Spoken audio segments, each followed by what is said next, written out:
ini kami dari kelompok 2. Sebelumnya perkenalkan, nama saya Hajar Surati Nasihah, kemudian rekan saya Toha Harun Al-Rashid. Di sini kami akan menyampaikan tentang macam-macam penyajian data dalam bentuk tabel distribusi fraksi. Pertama, saya akan menjelaskan tentang pengertiannya. Distribusi frekuensi adalah pengelompokan data dalam beberapa kategori yang menunjukkan banyaknya data dalam setiap kategori. Dan setiap data tidak dapat dimasukkan ke dalam 2 atau lebih kategori. Jadi misal ada 10 anak. 10 anak ini berat badannya beda-beda gitu ya. Nah, nggak bisa berat badan satu ini dimasukkan ke dalam 2 kelompok, itu nggak boleh, apalagi lebih gitu. Jadi memang satu data itu untuk satu kelas kategori. Kemudian tujuan dari adanya pengelompokan data ke dalam distribusi frekuensi itu, yang pertama dapat memudahkan dalam penyajian data sehingga pembaca dapat lebih cepat dan lebih mudah memahami informasi yang ada.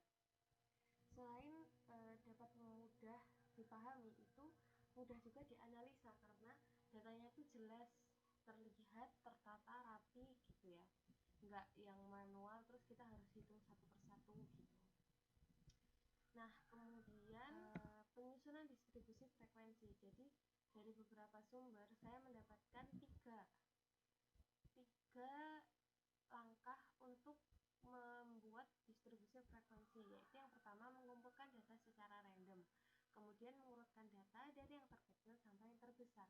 Kemudian setelah diurutkan itu kita menentukan range atau menentukan kategori-kategori dari data tersebut. Biasanya menggunakan kelas-kelas interval gitu ya. Di sini contoh nih seperti tabel di bawah ini. Jadinya kita memiliki data ini dari 180 mahasiswa.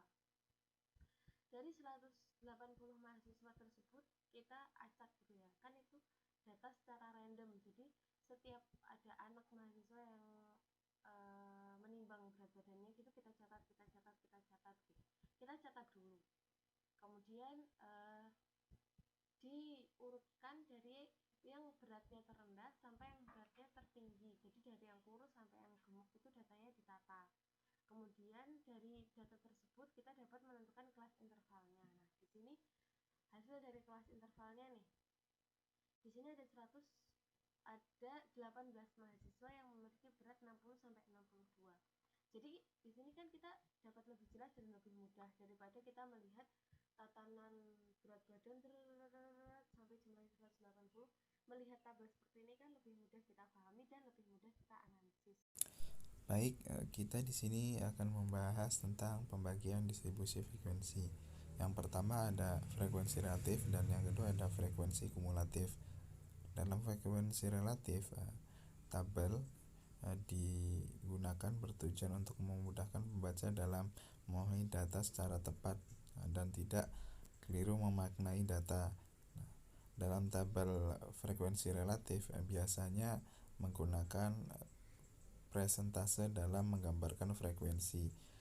Adapun rumus mencari frekuensi sendiri adalah jumlah frekuensi dibagi total data yang ada dikalikan 100 sehingga akan menghasilkan frekuensi data dalam persentase.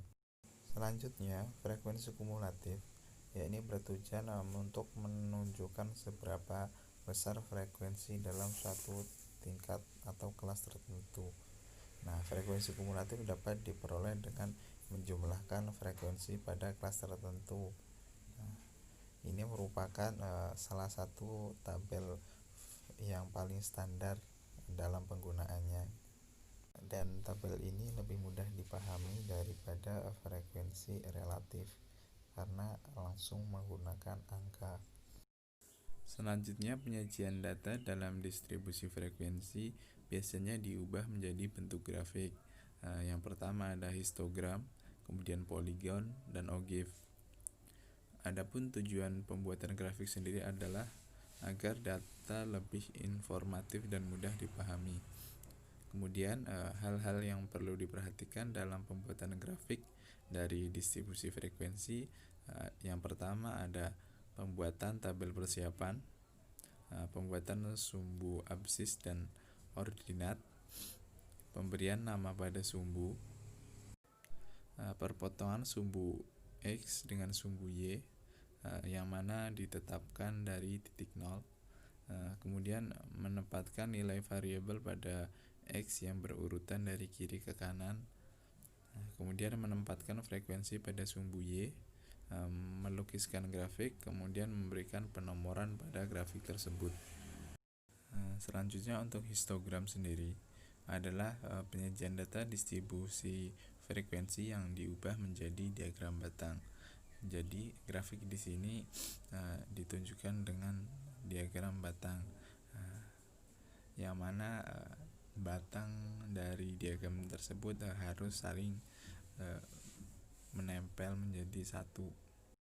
Selanjutnya poligon, yakni gambar garis yang menghubungkan pusat atau tengah-tengah dari setiap sisi atas yang berdekatan dengan tengah-tengah jarak frekuensi absolut dari masing-masing frekuensi. Nah, jadi setiap titik dalam frekuensi itu saling dihubungkan gitu. Dalam poligon ada yang menyertakan gambar diagram batang dan juga ada yang tidak menyertakannya. Yang terakhir ada ogive, yaitu distribusi frekuensi kumulatif yang digambarkan dalam sumbu tegak mendatar. Jadi masing-masing frekuensi hanya dihubungkan melalui titik-titik dalam sumbu tegak mendatar. Ogive terbagi menjadi dua, yaitu ogive kurang dari dan ogive atau lebih. Ogive kurang dari di sana menggambarkan frekuensi terkecil hingga frekuensi tertinggi, sedangkan ogive atau lebih itu dari frekuensi terbesar ke frekuensi yang terkecil.